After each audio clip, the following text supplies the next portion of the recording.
حقیقی معنوں میں سمجھو، وہ توڑو نہ، آپس میں جوڑنے کی کوشش کرو، پوری انسانیت کو جوڑو، ملت کو جوڑو۔ قرآن کی برتری آج بھی مسلم ہے، 1400 صدیاں ہو گئیں، کوئی اس چیلنج کا جواب نہیں دے کے آ سکا، لیکن اگر ابتری کا شکار ہے تو حاملین قرآن، ہم شکار ہیں تو غلام شہ امم نہ رہا، چشم عالم میں محترم نہ رہا، اور وہ معزز تھے زمانے میں مسلمان ہو کر، اور ہم خار ہوئے تارک قرآن ہو کر۔ جب ہم میدان عمل میں اپنے پاؤں پر کھڑے ہو جائیں تو اس وقت مناظروں کے بغیر ہی ہماری دنیا ہماری ہے، قرآن دنیا ہمارے قرآن کی طرف لپکے گی۔ قرآن آج بھی لا ریب ہے، اگر عیب ہے تو ہم میں ہے۔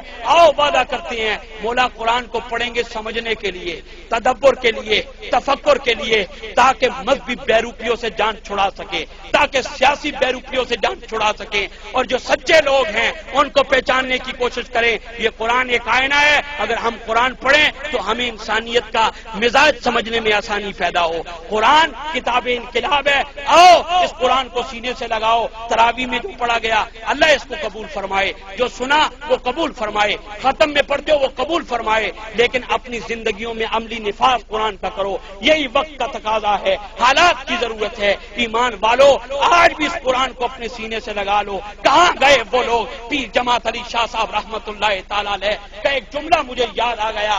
انہوں نے کہا تھا انگریز قانون بناتا ہے، جب بن جائے اس میں ترمیم تو ہو سکتی ہے، یہ کملی والے آقا کا معجزہ نہیں ہے کہ 1400 سال بیت گئے ہیں، قرآن میں آج تک ترمیم نہیں ہوتی، قرآن میں آج تک ترمیم نہیں ہو سکی، کوئی امینڈمنٹ نہیں ہو سکی۔ یہ وہ جملے ہیں جو ہمارے اکابر کے تھے۔ اور سنی بنارس کانفرنس میں اس وقت لوگوں نے قرآن پر انگلیاں اٹھانا شروع کی تو پیر جماعت علی شاہ صاحب رحمت اللہ علیہ نے 25,000 کے مجمع میں ایک جملہ کہا تھا۔ انہوں نے کہا میں تمہیں آج بھی کملی والے آقا جو میرے نانا پہ قرآن اترا ہے اس کا معجزہ آج بھی سلامت ہے۔ کہاں سے وہ لوگ لے کر آئیں جو انسانیت کا خمیر تھے؟ کہاں سے وہ پیر لے کے آئیں جن کے چہرے کو دیکھتے تھے تو خدا یاد آ جاتا تھا؟ کہاں سے وہ ہستیاں کہاں روٹ گئی ہم سے؟ انہوں نے منہ پھیر لیا بڑے مجمع میں، کہا اہل ہند تمہیں بھی چیلنج کرتا ہوں اور وائس رائے ہند کو بھی چیلنج کرتا ہوں، اگر تمہیں قرآن میں شک ہے نا، کہا تیز تلوار تم لے کر آؤ۔ اور بولو ہے آخری جملہ میرا، تیز تلوار تم لے کر آؤ۔ تمہیں قرآن کے معجزے میں شک ہے تو پیر جماعت علی شاہ صاحب رحمت اللہ علیہ نے کہا تیز تلوار تم لے کر آؤ، بندہ بھی تم لے کر آؤ۔ میں وہ کتاب کی آیتیں جو اللہ نے جناب محمد الرسول اللہ صلی اللہ علیہ وآلہ وسلم پر اتاری ہے کتاب، اس کی آیتیں پڑھ کے اس تیز تلوار پر پھونکتا ہوں۔ تلوار تم چلاؤ، تمہارے ہاتھ کٹ جائیں گے، کاٹنے والے کا گلا نہیں کٹے گا۔ سمجھ آ گئی نا؟ یہ تاریخ نے یہ منظر دیکھے ہیں۔ ہند وہ کہاں گیا دہلی کا وہ لکڑہارا، اس کے مقدر پہ قربان جائیں، جب وہاں پر ایک غیر مذہب نے کہا تھا کہ میں اپنی انجیل لے کے آیا ہوں، میں اپنی کتاب پھینکتا ہوں آگ میں اور تم اپنی کتاب پھینکو، جو سچی کتاب ہوگی وہ بچ جائے گی۔ وہ اپنی طرف سے شرارت کر رہا تھا، کوئی کیمیکل لگایا تھا، کلبلی مچ گئی پوری دلی کی تاریخ آپ اٹھا کر دیکھ لیں۔ علماء پر انگوش بدندہ ہو گئے۔ ایک لکڑہارا جو لکڑ ٹال پر کام لکڑے کاٹتا تھا، اس کو یہ بات پتہ چلی، کہا نہ امیروں سے نہ وزیروں سے کام نکلے گا یہ فقیروں سے۔ آئے کہا مجھے لے چلو، نہ امیروں سے نہ وزیروں سے کام نکلے گا یہ فقیروں سے۔ دہلی کے شہر میں بڑے چوک میں بلایا گیا، کہا کیا تیرا دعویٰ ہے؟ وہ کہتا میری یہ کتاب سچی ہے، اگر تمہاری سچی ہے تم اس کو آگ میں پھینکو، میں بھی پھینکتا ہوں، جو کتاب سچی ہوئی بچ جائے گی۔ لکڑہارا کرتا یہ کوئی ایمان تو نہ ہوا؟ تیری کتاب تجھے آگ میں پھینکی گی، میری کتاب تو آگ سے بچانے والی ہے، میری کتاب تو آگ کو ٹھنڈی کرنے والی ہے۔ اور کتاب نہیں پھینکتے لکڑہاروں، لکڑے لے کر آؤ، بامبڑ بنتے ہیں۔ تو اپنی کتاب کو کلیجے سے لگا، میں محمد کے قرآن کو کلیجے سے لگاتا ہوں، دونوں جاتے ہیں۔ جو زندہ نکل آیا وہ سچا ہوگا۔ یہ بات کرنے کی دیر تھی، فبہت الذی کفر، اس نے کہا میں تو نہیں جاؤں گا، کتاب پھینکوں گا۔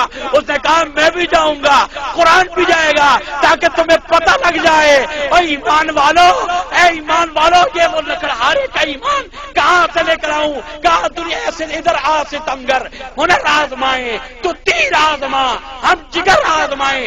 اس پیغام کے ساتھ اجازت چاہتا ہوں کہ مشعل عشق قرآن دل میں جلائے رکھنا، یہ خزانہ ہے لٹیروں سے بچائے رکھنا۔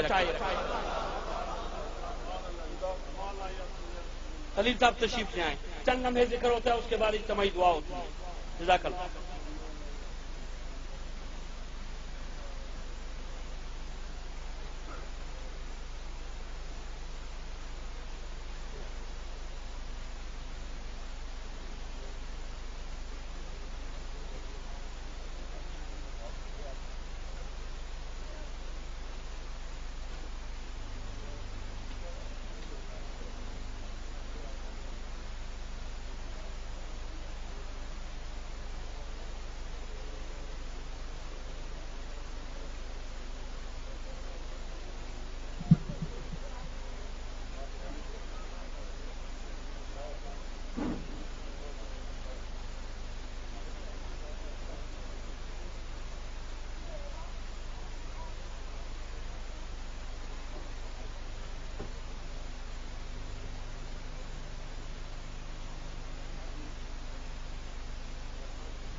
صلی علی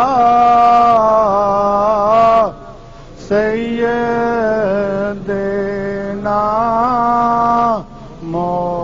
محمد وعلی آل سیدنا محمد وبارك وسلم بسم الله الرحمن الرحيم يا حي يا قيوم لا إله إلا أنت سبحانك إني كنت من الظالمين يا حي يا قيوم لا إله إلا أنت سبحانك إني كنت من الظالمين بسم الله الرحمن الرحيم اللهم صل على سيدنا محمد وعلى